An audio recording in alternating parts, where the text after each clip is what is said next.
Clémentine, la marraine de l'édition 2024, à vous. Merci beaucoup. C'est hyper stressant, c'est horrible.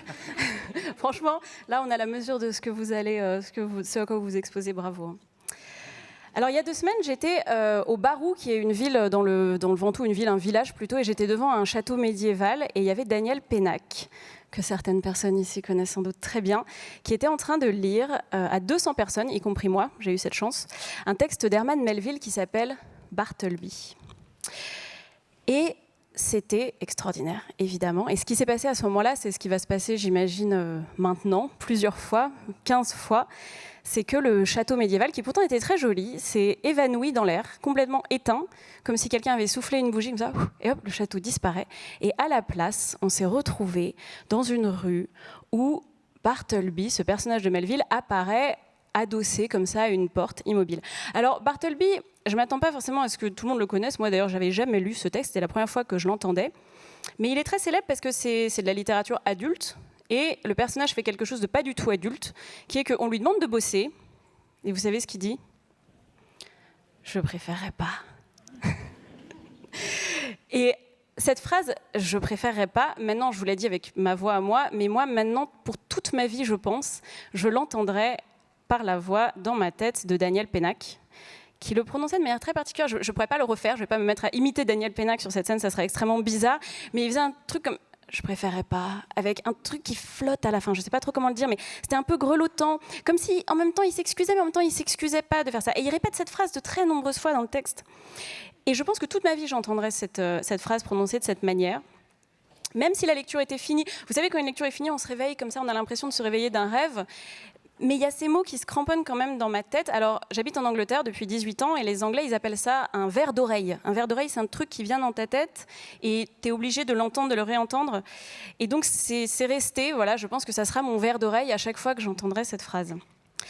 Et il y a 150 000 enfants cette année, 150 000 dans le monde entier, de classes en préau, en théâtre, parce que je ne sais pas si vous savez, mais il y a des finales régionales qui sont dans des théâtres, dans de très beaux lieux, même au château de Versailles, qui trimballent actuellement dans leur tête des verres d'oreille qu'ils ont attrapés de la meilleure manière de leurs camarades qui leur ont lu des choses dans la classe pendant toute l'année parfois pour les préparer à devenir les petits champions et championnes de ce jeu.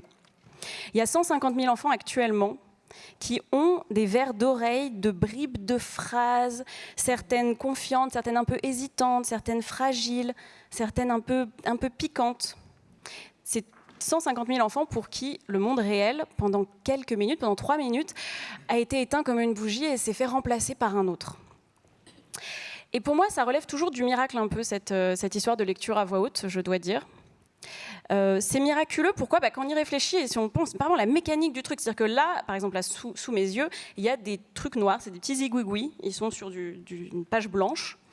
Pour certains des enfants, ils lisaient des textes de personnes qui sont mortes il y a très très très longtemps, c'est-à-dire qu'il y a une personne qui n'est plus là depuis parfois des centaines d'années, qui avait mis sur une page un jour des petits zigouigouis tout noirs comme ça. Et il y a des yeux, des tout petits yeux. En fait, c'est pas des tout petits yeux parce que j'allais écrire ça, puis après j'ai appris que les yeux ne grandissent pas au cours de la vie. Donc vous avez des yeux normaux, les enfants, vous avez des yeux grands, voilà, des grands yeux, qui ont lu ces zigouigouis, qui les ont interprétés. C'est-à-dire que vous arrivez comme ça, vous regardez ces petits signes. Et même si ça fait pas si longtemps que ça que ces enfants ont appris à décoder cet agencement de mots, de lettres, ils ont compris ce que ça voulait dire et aussi on comprend les émotions que ça cherche à nous faire ressentir. On voit des choses sur une page et on se dit là, il faut que ça soit un peu triste. Là, il faut que ça soit un peu drôle. Là, j'ai envie de faire passer une hésitation. Et ensuite, ces yeux vont demander à des muscles de la gorge, ça devient encore plus bizarre cette affaire quand on y pense comme ça, de modeler de l'air. On avait de l'air dans les poumons et on lui demande de le sculpter, de le modeler d'une certaine manière, en se raidissant un peu par-ci, en s'amollissant un peu par-là, pour faire une espèce de caisse de résonance de son corps. Et tout à coup, cet air qui était dans les poumons, qui ne servait à rien, il sort et il devient un monde. Un nouveau monde naît littéralement d'un souffle. Il y a l'engouffrement d'un souffle dans un petit tunnel de chair qui est là et qui devient tout un monde nouveau. C'est vraiment de la magie ou du miracle. Et les petits champions de la lecture, ça permet chaque année, et de plus en plus chaque année, parce que ça ne fait qu'augmenter, à ces miracles de se renouveler.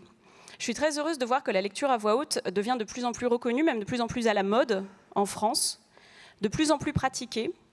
Et je pense que c'est en grande partie grâce à ce jeu qu'on doit cette popularité de la lecture à voix haute, ce jeu qui a finalement popularisé les idées mêmes que Daniel Pénac, que je citais au début, vocalisait déjà quand j'étais petite moi-même. Donc j'espère que pour les champions et comme pour les supporters, le jeu ne s'arrêtera jamais, que tous les enfants continueront à se lire des textes à voix haute, même quand ils deviennent adultes, pour faire apparaître des mondes entiers à partir d'un seul souffle. Et je sais que ça ne sera pas facile, qu'il y aura des obstacles, qu'il y aura du sérieux, qu'il y aura du silence, qu'il y aura des sévères qui diront à ces enfants « lis dans ta tête !» Mais j'espère que les enfants leur répondront tous « je préférerais pas ». Merci à la marraine Clémentine. Merci beaucoup.